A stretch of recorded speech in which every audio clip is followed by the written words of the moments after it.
Good afternoon, or actually good morning. Today we are doing CO44. We're talking about determining the probability of mutually exclusive and overlapping events. Whew. So we're getting into something that's a little bit meatier for us. I want us to keep in mind we only have one more objective in this unit.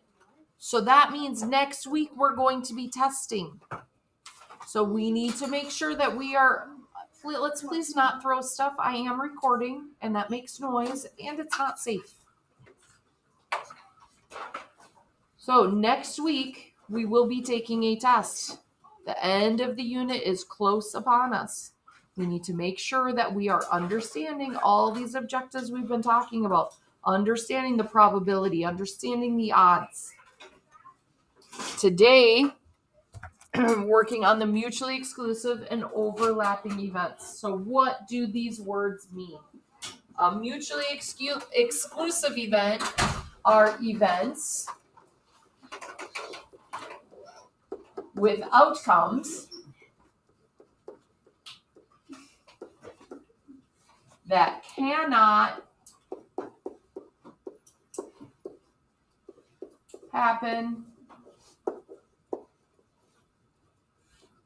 at the same time. For example, there are 3 red, 5 blue, and 8 yellow marbles in a bag. What is the probability of choosing a yellow or a red marble? This is mutually exclusive because you can't pick a red and a blue, for example, at the same time. So the probability of picking the yellow or the red, you can't pick them at the same time. So it's mutually exclusive. So it's mutually exclusive. So it's not saying and, it's saying or. You can either What is the probability of picking a yellow or a red marble? You pick only one marble. You don't pick 2. So an overlapping event are events with outcomes that can happen at the same time.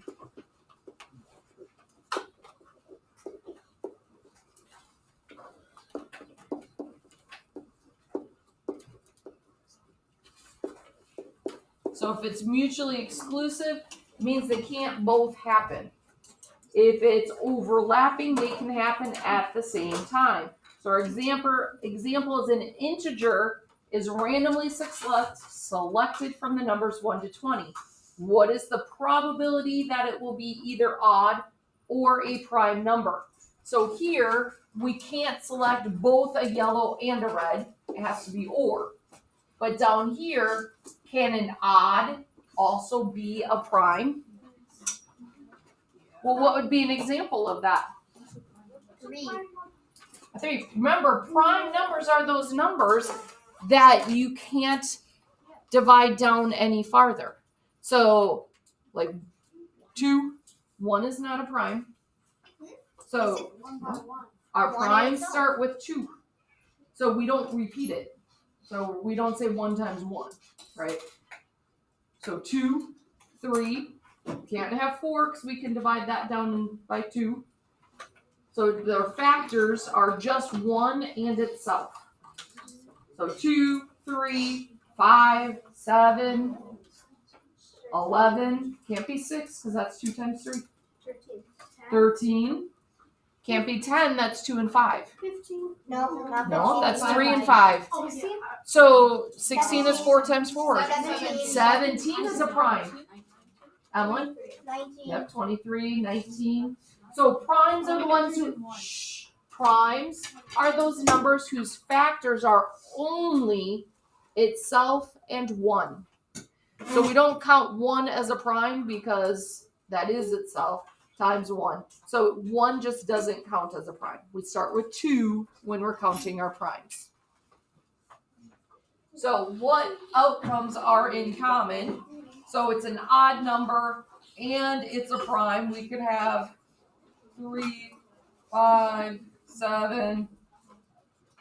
Well, if we count all of our odds, let's go up to, so these ones are my odds. We're going to go up to 20. Not 15. These are my odds. Now I'm going to write my primes. We've got 2, 3, 5, 7, 11, 13, 17, 19. So those are all primes. So look at how many overlapping we have. 3, 5, 7, 11, 13, 17, 19. Those are all overlapping, right? We can get them both. So the mutually exclusive, what is the probability of choosing a yellow or a red?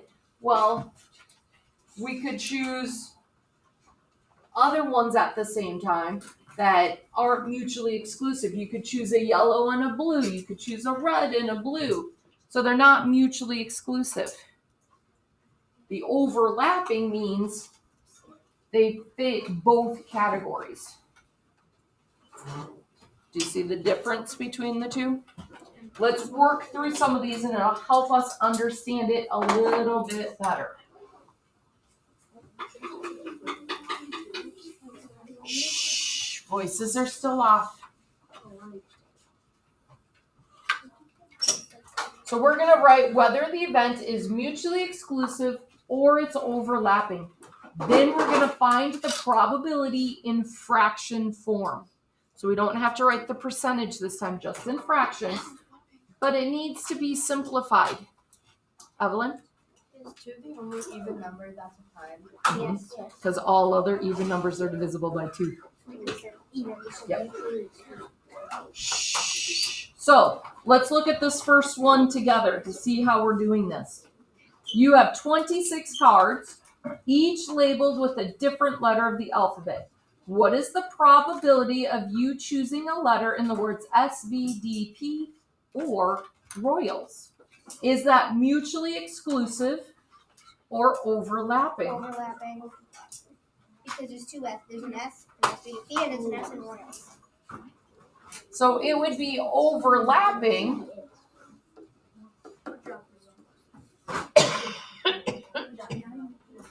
Overlapping because that S repeats, like Hugo was saying. Because we have an S in both of them, it can be overlapping. What is our probability? How do I find my probability? What do you think, Aiden? You do 9 divided by 26. Why 9? Because there's 2 S's. So we have to count out how many numbers there are that aren't overlapping. So there's 1, 2, 3, 4, 5, 6, 7, 8, 9. So there's 9 successful outcomes we could have out of 26. Can I simplify that? No, I can't go any simpler. So my probability is 9 out of 26. We have to simplify. We have to simplify. So when I read the directions, I said just find the fraction. It does not say you have to find the percent. You can find the percent and make sure that you understand how to find the percent, but you do not have to for this because the directions don't say you have to. So you really have to think. This is a thinking one. Is it mutually exclusive? Is it overlapping? On the test, just because you get the probability right doesn't mean you're automatically getting that question right. You have to know, is it overlapping or is it mutually exclusive? So you have to understand the difference between the two. Is there an overlap between what you're doing or not? Are they mutually exclusive? Do we have any questions on this page? Do you have a question? The next question. From the numbers 1 to 50? Can you go over it? Yeah, I forgot what a factor is. Can you do Okay, from, guys, listen.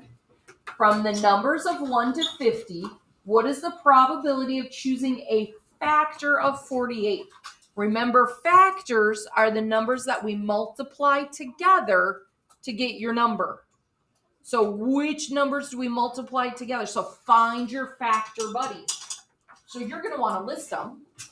So what would be our factor buddies of 48? 2. We know, well, I always start with the easiest factor buddies, 1 and the number itself.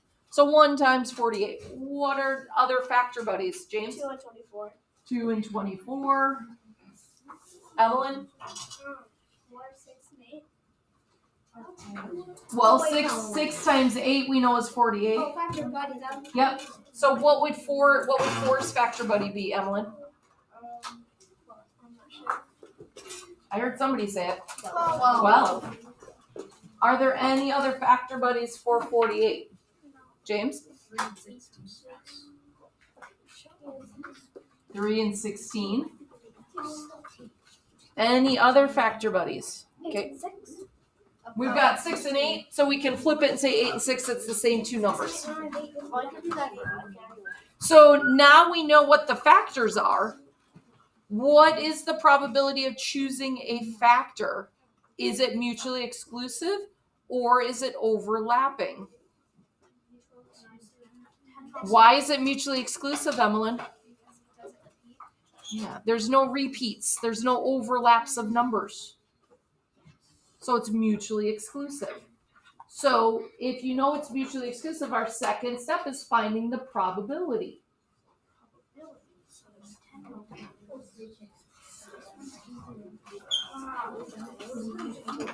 So you have to know what would your successful outcomes be. Look at how many factors there are. Those are your successful outcomes.